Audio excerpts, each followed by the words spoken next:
तो ये जो वर्ड है हमारा इलेक्ट्रोमैग्नेटिक, तो हम समझ गए कि भाई इलेक्ट्रोमैग्नेटिक वेव से रिलेटेड है, इसके लिए वो आपका ईएम हो गया। What about this spectrum? ये स्पेक्ट्रम क्या चीज है?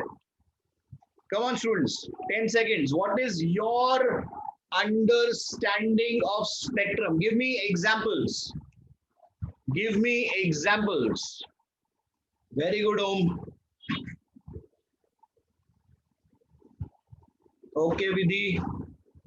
Very good, Gauri. Jordan, बढ़िया. क्रिस्टीना, पुनीत. ओके, तो जो आप लोग एग्जाम्पल दे रहे हो ऑलमोस्ट सभी लोग इसको कलर से रिलेट कर रहे हो। करेक्ट है, प्रिज्म है, लाइट जाएगा फिर वो स्प्लिट हो जाएगा।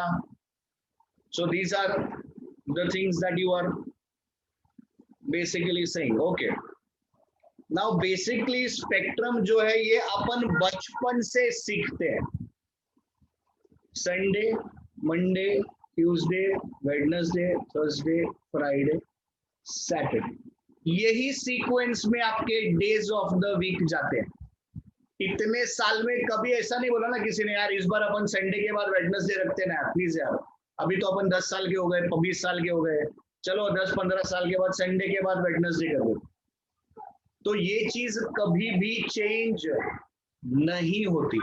जनवरी, फरवरी, मार्च, अप्रैल एंड सो ऑन।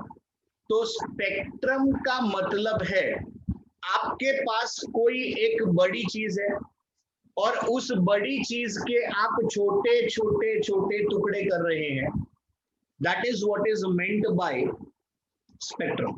तो पहला एग्जांपल हमने क्या लिया था? It was days of the week. हमारे पास एक हफ्ता था, तो एक हफ्ता जब बोलते हैं उसके हमने 7 छोटे छोटे दिन कर दिए।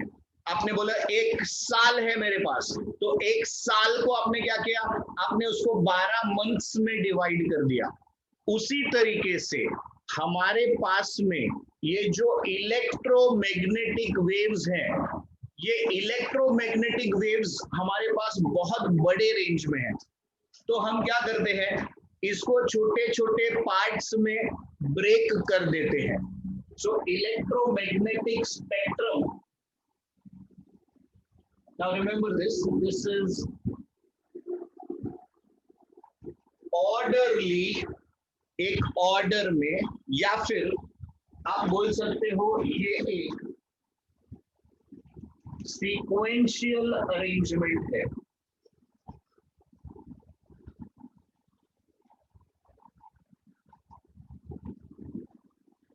तो अभी हम इलेक्ट्रोमैग्नेटिक वेव्स के स्पेक्ट्रम की बात कर रहे हैं।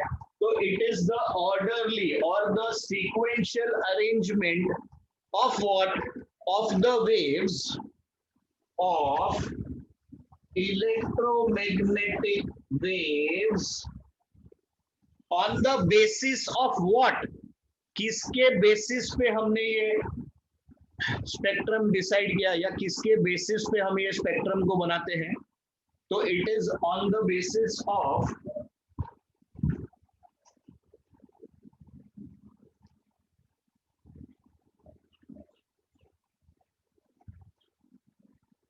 अब या तो आप इसमें फ्रीक्वेंसी ले लो, वेरी गुड पुनीत, या तो आप इसमें फ्रीक्वेंसी ले लो या फिर आप इसमें वेवलेंथ ले सकते हैं। It is on the basis of frequency और wavelength. So the orderly or the sequential arrangement of electromagnetic waves on the basis of frequencies or wavelengths is known as what? It is known as electromagnetic spectrum. So we will be breaking them up into groups, into distinct groups. Distinct मतलब अलग-अलग groups. ठीक है? तो electromagnetic spectrum, first point क्या रहेगा important अपने लिए?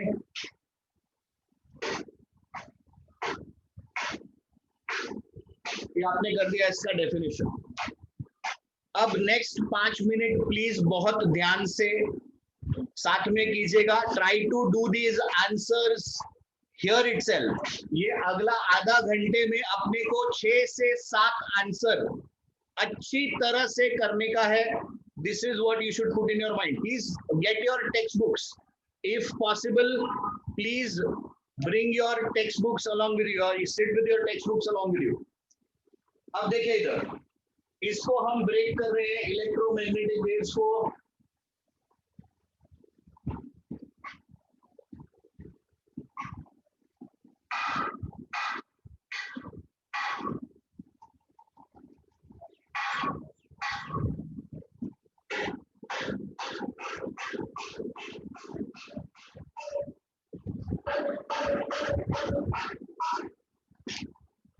And this is the breakout. तो जो अपना इलेक्ट्रोमैग्नेटिक वेव्स है, radio waves, microwaves, infrared, visible, ultraviolet, X rays, gamma rays. चलिए एक बार फिर से, radio waves, microwaves, infrared, visible, ultraviolet, X rays, gamma rays. तो ये क्या हो गया हमारा, ये हो गया हमारा इलेक्ट्रोमैग्नेटिक वेव्स. चलिए एक बार फिर से, अपने को आज ही आंसर्स याद करने हैं. नेक्स्ट आधे घंटे में वी विल बी डूइंग, ये जितने आपने लिखे ना सबका शॉर्ट नोट्स हो गया आपका आज का सेशन. तो क्या है मेरे पास में, रेडियो वेव्स, उसके बाद माइक्रोवेव्स, उसके बाद इंफ्रारेड रेज, उसके बाद विजिबल, उसके बाद अल्ट्रावायलेट, उसके बाद एक्स रेज, उसके बाद गामा रेज. उसके ऊपर भी होता है बट वो अर्थ पे नहीं होता है, वो कॉस्मिक रेज पर फिर वो अपने को स्पेस में जाना पड़ता है. सो फिलहाल हम इधर नीचे की बात कर रहे हैं, radio waves, microwaves, infrared, visible, ultraviolet, X rays, gamma rays. तो ये हमारे 7 टाइप या 7 डिस्टिंक्ट ग्रुप्स में हम लोग इसको ब्रेक कर सकते हैं. अब ध्यान दीजिए, जब आप रेडियो वेव्स से आगे बढ़ते हो गामा की तरफ तो फ्रीक्वेंसी बढ़ता है. तो जब आप इस सीक्वेंस में बोलते हो radio waves, micro, infra, visible, UV, X rays, gamma rays, that means you are moving in the increasing order of frequency, ascending frequency में बढ़ते हो. ये वर्ड्स ध्यान में रखिए, अगर आपके साथ इधर एमसीक्यूज में कोई खेलेगा तो इसी तरीके से खेलेगा, असेंडिंग ऑर्डर, इंक्रीजिंग ऑर्डर. तो इंक्रीजिंग ऑर्डर में आपको ये 7 में से कोई भी 4 नाम दे दिया, arrange them in the increasing order. क्या रहेगा, एबीसीडी रहेगा, एसीबीडी रहेगा, एडीसीबी रहेगा, जो भी 4 नाम दिया होगा आपको पूछ सकता है.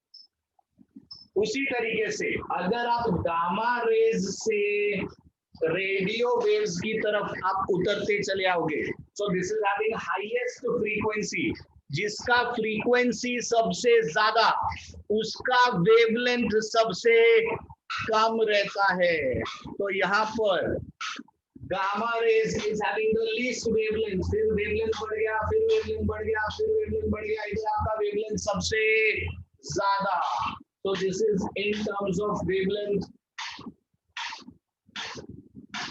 इधर आपका वेवलेंथ क्या होगा, बढ़ते जाएगा. गामा रेज से रेडियो वेव्स आपका वेवलेंथ बढ़ता जाएगा. चलिए students, I think I have covered everything. Yes, चलो भाई बोलो, अपने मन में अपना सीक्वेंस रेडी करो. सबसे पहला रेडियो वेव्स, फिर माइक्रोवेव्स, फिर इंफ्रारेड, फिर विजिबल, फिर एक्स रेज, फिर गामा रेज. क्या क्या रह गया, यूवी रेज, यूवी. शाबाश, बोलो. फिर आपको पूरा का पूरा सीक्वेंस ध्यान में रखना है. बोलिए सबसे पहले, चलो डालते जाओ आंसर, 2 सेकंड लगेगा टाइप करने को. सबसे पहले क्या आएगा, रेडियो, उसके बाद माइक्रो, शाबाश, उसके बाद इंफ्रा, उसके बाद विजिबल, विजिबल के बाद यूवी, यूवी के बाद एक्स रेज, एक्स रेज के बाद गामा रेज. तो ये अपने को सीक्वेंस सही तरीके से याद रखना है. रेडियो से गामा की तरफ जाएंगे तो फ्रीक्वेंसी बढ़ेगा, गामा से रेडियो की तरफ जाओगे तो वेवलेंथ बढ़ेगा. क्या ये हमारे 7 नाम हम याद कर सकते हैं, या क्या हम ये 7 नाम याद रख सकते हैं? 1 2 बार 3 बार बोल के देखिए, करके देखिए, आपको याद हो जाएगा. ठीक है, बट होता क्या है, हम आज बोलेंगे, आज करेंगे और फिर थोड़ी देर में भूल जाएंगे, तो ऐसा नहीं होना चाहिए। उसको MW is microwaves, radio, micro, infrared, visible, ultraviolet, X-rays, gamma rays. एक बार वापस सुन लिया, R is radio, M is micro. Micro के लिए आपको चाहिए तो आप ऐसा रख लो, आपको और अच्छा आइडिया आ जाएगा। म्यू स्टैंड्स फॉर माइक्रो, तो ऐसा भी कर सकते हो आप, है ना। अगर आपको M याद नहीं रहता है तो ऐसा लिखो, म्यू वेव्स। ओके, अब स्टूडेंट्स, अब हम चलते हैं इसके आगे। इसके आगे वो आपको क्या करता है, देखिए ध्यान से। Write a short note on radio waves, write a short note microwaves, write short note infrared, इस पे जनरली नहीं रहता है, ultraviolet, X rays, gamma rays. तो now there are 6 answers that you will have to prepare.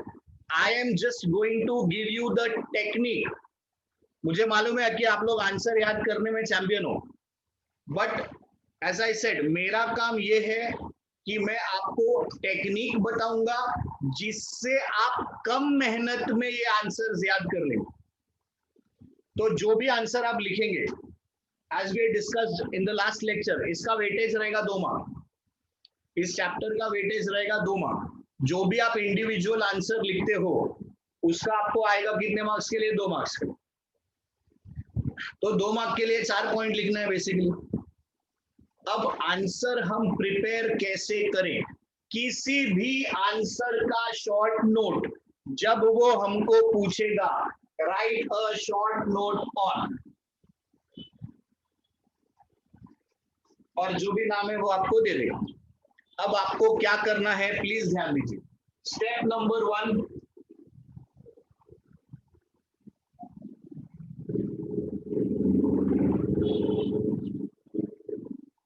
कि वो produce कैसे हुआ, what was the cause of its production, हर एक का उन लोग ने दिया हुआ है। तो ये मेरा एक पॉइंट हो गया कि मुझे उसका प्रोडक्शन के बारे में बताना है, कैसे प्रोड्यूस हुआ। Point number 2,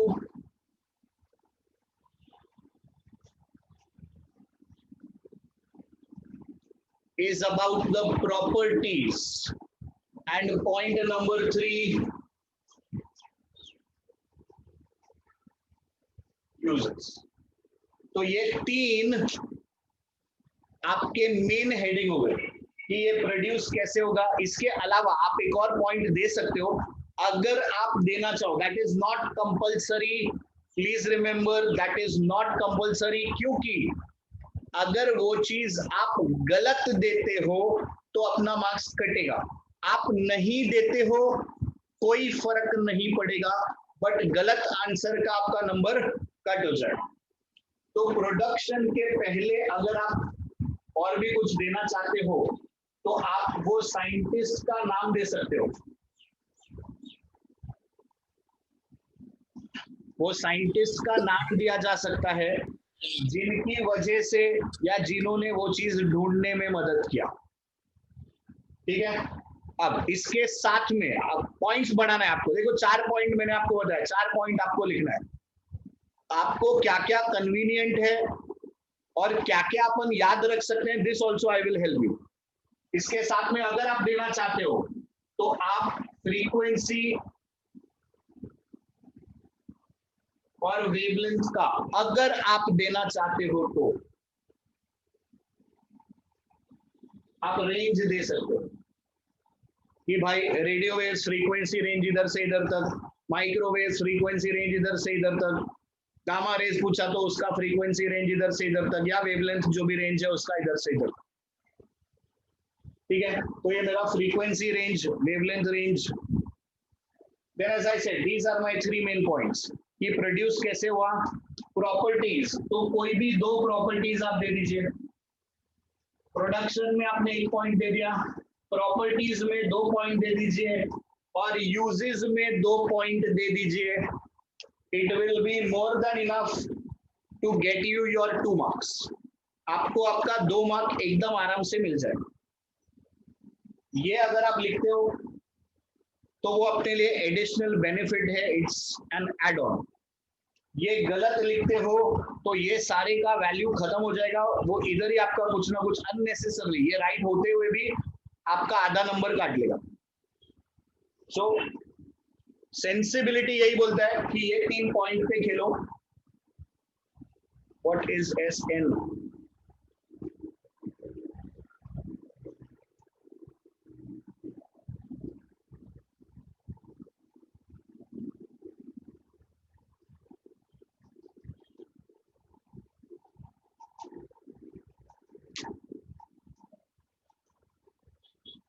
so we are discussing ना कि इसमें वो अपने को क्या क्वेश्चन पूछेगा। तो यही क्वेश्चन पूछेगा वो अपने को, write a short note on gamma rays, write a short note on X rays, write a short note on UV rays. ठीक है, अब आप बोलेंगे हाँ ठीक है, तो क्या ये तो हम लोग आंसर रट लेंगे? यस। तो जब आप रटोगे ना तो आप देखोगे कि आप 7 आंसर रटोगे। मैं आपको एक ऐसा टेक्निक समझाना चाहता हूं कि आपको 2 या 3 आंसर ही प्रिपेयर करना पड़े और आपके ये 6 आंसर्स रेडी हो जाए। अब वो कैसे हो सकता है? देखिए, प्रोडक्शन का तो पॉइंट आपको सबका अलग अलग याद करना पड़ेगा, जिसका जो कॉज है वो रहेगा ही, उसको हम चेंज नहीं कर सकते। So production is something where we can not change much और we can not play much, but properties जो हैं ये ऐसे पॉइंट्स हैं जहां पर हम 2 या 3 स्टैंडर्ड प्रॉपर्टीज याद कर लीजिए, तो वो 2-3 प्रॉपर्टीज आप ये तीनों के लिए अप्लाई कर सकते हैं। ध्यान दीजिए मैं क्या बोल रहा हूं। यूवी, एक्स रेज और गामा रेज, देखो ये आपके हाई फ्रीक्वेंसी रेडिएशन है। तो क्योंकि ये आपके हाई फ्रीक्वेंसी रेडिएशन है, थोड़ा दिमाग लगाओ, जिसका फ्रीक्वेंसी ज्यादा उसका एनर्जी ज्यादा रहेगा कि कम रहेगा? कम ऑन स्टूडेंट्स, जिसका फ्रीक्वेंसी ज्यादा उसका एनर्जी ज्यादा। बहुत बढ़िया, बहुत बढ़िया, लॉजिक बात है एकदम, वेरी गुड। अब जिसका एनर्जी ज्यादा वो ज्यादा अंदर तक घुस सकता है कि नहीं? समझ में आ रहा है क्या बोल रहा हूं? तो विजिबल के आगे ये जो मेरे पास 3 पॉइंट्स है, ये यूवी हो गया, एक्सरे हो गया, गामा रे हो गया, ये तीनों की फ्रीक्वेंसीज हाई है। फ्रीक्वेंसी हाई है, इसके लिए एनर्जी ज्यादा है। एनर्जी ज्यादा है, इसके लिए दे कैन हैव और they have a higher penetrating power. इसका penetrating power, high penetrating power, highest penetrating power. अगर आपको वो तीनों केस में भी याद रखना है, otherwise high penetrating power, high penetrating power, high penetrating power. अपना प्रॉपर्टीज वाला पॉइंट, एक पॉइंट रेडी हो गया, किसके लिए? तीनों के लिए। अब जो हाई पेनिट्रेटिंग पावर है, ये एक बात हो गई। दूसरा एक और कॉमन पॉइंट बोल रहा हूं मैं, ये जब जाता है और कहीं जाके टक्कर मारेगा, क्योंकि इसका एनर्जी बहुत हाई है, तो उस जगह पर जाके ना ये स्पॉट प्रोड्यूस करता है। नहीं, हार्मफुल वगैरह नहीं, वो बाद में। जो तीनों में कॉमन है, हम वो चीज उठा रहे हैं। So they produce fluorescence. What is fluorescence? Fluorescence means glowing effect. ये जाएगा जहां भी स्क्रीन पे टक्कर मारेगा तो आपको वहां पर ऐसा स्पॉट दिखाई देगा कि अच्छा इस जगह पर आके इसने टक्कर मारा, तो वो जो ग्लोइंग इफेक्ट है दैट इज फ्लोरेसेंस। तीसरा कॉमन पॉइंट सुनिए, they have high ionising power. Why? Because they have high frequency। जिसके पास ज्यादा फ्रीक्वेंसी है, ज्यादा एनर्जी है, वो जब किसी चीज में से पास होगा तो आजू बाजू वाले चीज को भी एनर्जाइज कर देगा। अब क्योंकि वो आजू बाजू वाले चीज को भी एनर्जाइज कर रहा है, तो उस वजह से क्या होता है, वो चीजें आयोनाइज हो जाती है, दे बिकम चार्ज्ड। तो वो जैसे आप लोग में से बहुत सारे ऐसे ना, वो जो मोटिवेशन देख के फिर थोड़ा चार्ज हो जाते हैं 5-7 मिनट 15 मिनट, वैसा। फिर मोटिवेशन का वीडियो खत्म, अपन भी खत्म। See, we will not, Tanvi, understand one thing. We will not use the word high, low. We will use they possess penetrating power. They possess ionizing power. So we are not getting कि वो high है कि low है, वो सब में मत पढ़ो. Use your property in such a way कि मैं अपने आंसर कम करने की कोशिश कर रहा हूँ. I am just learning the points in such a way कि मैं कम से कम टाइम में अपने ज्यादा से ज्यादा आंसर कर सकूं. तो मैंने क्या प्रॉपर्टी याद कर दिया? They possess. यू आपको क्वेश्चन तो एक ही पूछेगा ना, तो they possess penetrating power, they possess ionising power, they possess the property of fluorescence. खत्म. 3 पॉइंट. इसके लिए भी लिखो, इसके लिए भी लिखो, इसके लिए भी. कोई भी आंसर पूछेगा तो आप ये 3 प्रॉपर्टीज दे सकते हो. अब आगे चलिए. हाँ, हार्मफुल वगैरह सब ठीक है, but why do you want to give a negative property? अब क्योंकि इनके अंदर ये प्रॉपर्टीज है. अभी अभी हमने क्या बोला कि भाई उसमें से पास हो जाएगा, चार्जिंग कर देगा, करेक्ट? तो they can be used to kill bacteria, they are used in ionising. और बेसिकली जो आपका पैकेज्ड फूड है, जितने भी आपका पैकेज्ड फूड होता है, उसका शेल्फ लाइफ बढ़ाने के लिए वो डब्बे में बंद करके रख दिया, फिर उसमें से यही सब पास किया जाता है, उसको एनर्जाइज किया जाता है ना? स्टेरलाइजिंग बोल सकते हैं आप, वो भी ठीक है. तो basically what you can say is, see अपने को कॉमन ग्राउंड पकड़ना है. Try to understand, we are looking out for the common ground. तो फूड प्रिजर्वेशन इंडस्ट्री आप बोल सकते हो कि खाना प्रिजर्व करने के लिए दे किल हार्मफुल बैक्टीरिया आप डाल सकते हो. तो ये जब आप यूजेस कॉमन लिखोगे तो क्या होगा? आपको ये क्वेश्चन पूछ रहा है, ये क्वेश्चन पूछ रहा है, ये क्वेश्चन पूछ रहा है, इतना पार्ट आपका सेट है दिमाग. Are you getting the point? Yes, medical uses definitely, वैसा भी लिख सकते हो. They have medical uses. If you can specify in the treatment of cancer तो और भी अच्छा हो जाएगा. Correct, correct. अरे आंसर कैसे प्रिपेयर करने का ये समझ में आ रहा है आपको सब लोग को? ग्रेट. चलिए एक एक करके हम लोग लेयर्स का नाम याद रखेंगे. सबसे पहले आपका अर्थ. अर्थ से आपका लेयर नंबर 1 शुरू. तो अर्थ के ऊपर सबसे पहला ट्रोपोस्फीयर, ट्रोपोस्फीयर के ऊपर स्ट्रेटोस्फीयर, स्ट्रेटोस्फीयर के ऊपर मीजोस्फीयर, मीजोस्फीयर के ऊपर थर्मोस्फीयर, थर्मोस्फीयर के ऊपर एक्सोस्फीयर. तो आपको उधर में एक्सोस्फीयर तक दिया है. चलिए एक बार फिर से, चलिए एक बार फिर से. सबसे पहले अर्थ. अर्थ के ऊपर सबसे पहला लेयर क्या आएगा? जल्दी बोलो. अर्थ के ऊपर ट्रोपोस्फीयर, ट्रोपोस्फीयर के ऊपर स्ट्रेटोस्फीयर, स्ट्रेटोस्फीयर के ऊपर मीजोस्फीयर. अरे बाबू एटमॉस्फेयर तो सब एटमॉस्फेयर ही है रे. मीजोस्फीयर, मीजोस्फीयर के ऊपर थर्मोस्फीयर, थर्मोस्फीयर के ऊपर एक्सोस्फीयर. ये सब मिला के आपका एटमॉस्फेयर.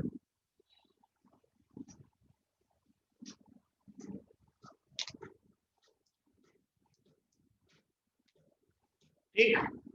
तो step 1 you have to remember the names and then the next step is remembering the distances.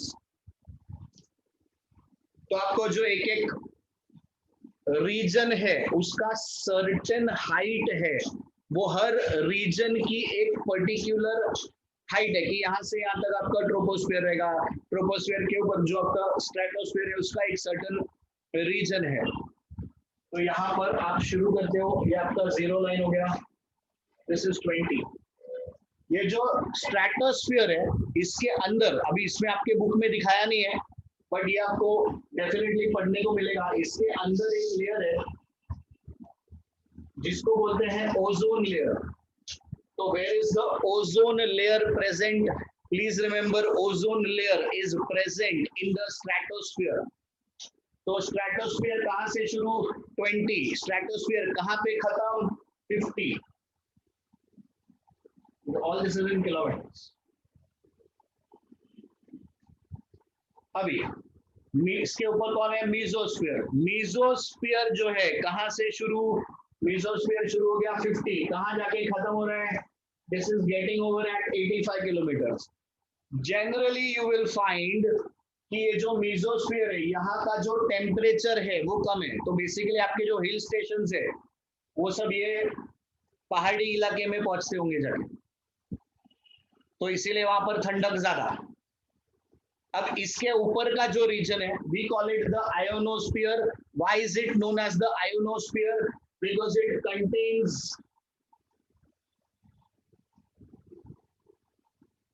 Charged particles. इसके अंदर जो पार्टिकल्स है वो चार्ज हो जाते हैं। क्यों चार्ज हो जाते हैं? सनलाइट की वजह से जो एनर्जी मिलता है उसके वजह से ये पार्टिकल्स चार्ज हो जाते हैं और वहां से आपके अलग अलग लेयर्स बनते हैं। One of them is the thermosphere. Thermosphere के ऊपर जो आपका आता है, यहाँ पे एक्सोस्फीयर है तो यू कैन से थर्मोस्फीयर के ऊपर एक्सोस्फीयर। तो ये आपका thermosphere goes up to 690 and this exosphere goes up to 1000 kilometers. तो थर्मोस्फीयर के अंदर, अब सुनिए प्लीज, थर्मोस्फीयर जो है उसके अंदर भी कुछ लेयर्स हैं।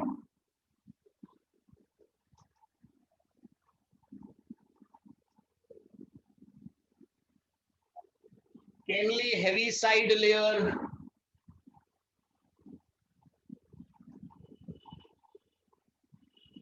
and Appleton layer.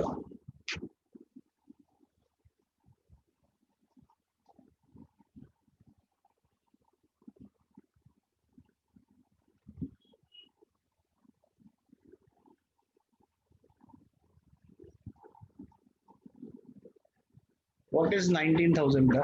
10,000। अच्छा, तो 10,000 लिख देना उसको। एक्चुअली इसका कुछ मीनिंग नहीं है, देख लेना 10 है तो 10 कर देना, क्योंकि जो टेक्स्ट बुक में छपा हुआ है वही आपके लिए करेक्ट बात है एक्चुअली। तो लेट्स स्टिक टू दैट। तो थर्मोस्फीयर जो है इसके अंदर अलग अलग लेयर्स भी है। केनली हेविसाइड लेयर है, एपल्टन लेयर है। अब आप आगे पढ़ेंगे कि इनको और भी नाम है, एक को ई लेयर बोलते हैं, एक को एफ लेयर बोलते हैं। और फिर आपको क्वेश्चंस इससे रिलेटेड जो आपको टफ क्वेश्चन पूछा जाता है वो ऐसा रहता है कि जो ई लेयर है, एफ लेयर है, या जो आपका केनली हेविसाइड लेयर है या एपल्टन लेयर जो है, रात में इनकी विड्थ क्यों चेंज हो जाती है? थोड़ा लॉजिक लगाइए और आंसर बताइए।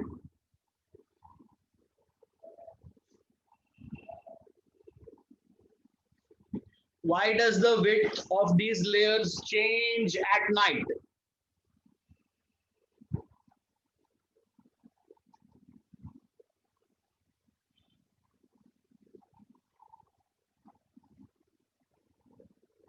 तुषार वेरी गुड, अंजलि बहुत बढ़िया।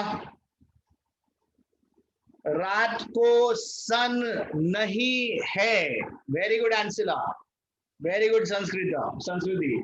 मैंने आपको बताया था कि आयोनोस्फीयर क्यों बना, चार्ज क्यों हुआ, सनलाइट की वजह से। रात के टाइम पे सनलाइट नहीं है, क्योंकि रात के टाइम पे सनलाइट नहीं है तो पार्टिकल्स का चार्जिंग जो है उतरता जाता है, इसलिए उनके लेयर्स चेंज होते रहते हैं, उनका डेंसिटी जो है वो चेंज हो जाता है इन दोज लेयर्स। सो ये इस टाइप के questions they are asked in your JW and NEET related to this part. अपने को एग्जाम पॉइंट ऑफ व्यू से क्या करना है, आपको ये 2 मार्क के लिए डायग्राम बनाने के लिए आएगा, draw NEET label diagram of the different layers from the surface of the earth. आपको ध्यान से सारे लेयर्स बराबर लिखने हैं और उसके डिस्टेंसेस बराबर से लिखने हैं। That's about it. So